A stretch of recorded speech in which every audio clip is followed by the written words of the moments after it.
PDO ಅಣ್ಣಾರಾವಿನ ಕಳಪೆ ಸಾಧನೆ. ಈ ಪಿಡಿಒ ಅಣ್ಣಾರಾವ್ ಈಗ ಎಡಿ ದೇವದುರ್ಗ ರಾಯಚೂರು. ಈ ಮನುಷ್ಯ ಕಡಲೂರು ಗ್ರಾಮ ಪಂಚಾಯಿತಿಯಲ್ಲಿ ಪಿಡಿಒ ಆಗಿದ್ದಾಗ ಒಬ್ಬ ರೈತನನ್ನ ಯಾಮಾರಿಸಿ ಆ ಒಂದು ಪ್ರೈವೇಟ್ ಜಾಗದಲ್ಲಿ ನಾನು ಕಸ ವಿಲೇವಾರಿ ಘಟಕ ಸ್ಥಾಪಿಸ್ತೀನಿ ಅಂತ ಹೇಳಿ ನಂಬಿಸಿ ಮೋಸ ಮಾಡಿರ್ತಾನೆ. ಇದು ಯಾವ ರೀತಿ ಮಾಡ್ತಾನೆ ಅಂದ್ರೆ, ಅವನ ಮಗನಿಗೆ ಸರ್ಕಾರಿ ಕೆಲಸ ಕೊಡಿಸ್ತೀನಿ ಅಂತ ಹೇಳಿ ಇವನೇ ಗ್ರಾಮ ಪಂಚಾಯಿತಿಯಿಂದ ತಿಂಗಳ ಸಂಬಳ ಹಾಕಿದಾನೆ. ಹಾಗೂ ಆ ರೈತನಿಗೆ ನಿನ್ನ ಜಾಗದಲ್ಲಿ ಕಸ ವಿಲೇವಾರಿ ಘಟಕ ಬಂದ್ರೆ ಅಲ್ಲಿ ಕಂಪೋಸ್ ಎಲ್ಲ ಆಗೋದನ್ನ ನಿನಗೆ ಕೊಡ್ತೀನಿ ಅಂತ ಹೇಳಿ ಪ್ರಾಮಿಸ್ ಮಾಡಿದ್ದಾನೆ. ಈ ಎರಡೂ ಪ್ರಾಮಿಸ್ ಅನ್ನ ಬ್ರೇಕ್ ಮಾಡಿ ಯಾಮಾರಿಸಿದ್ದು ರೈತನಿಗೆ ಗೊತ್ತಾದ್ಮೇಲೆ ರೈತ ಕೀ ಕಿತ್ಕೊಂಡು ವಾಪಸ್ ಇಟ್ಕೊಂಡಿದ್ದಾರೆ. ಇದು ನನ್ನ ಜಾಗ, ನನ್ನ ಸರ್ವೆ ನಂಬರು ಅಂತ.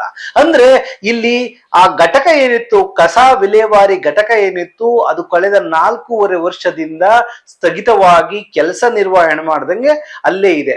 ಅಂದ್ರೆ ಈ ಒಂದು ಪ್ರಾಜೆಕ್ಟ್ಗೆ ಖರ್ಚು ಮಾಡಿದ ಹಣ ಸರ್ವನಾಶ ಆಯ್ತು, ನೀರಲ್ಲಿ ಹೋಮ ಮಾಡ್ದಂಗಾಯ್ತು.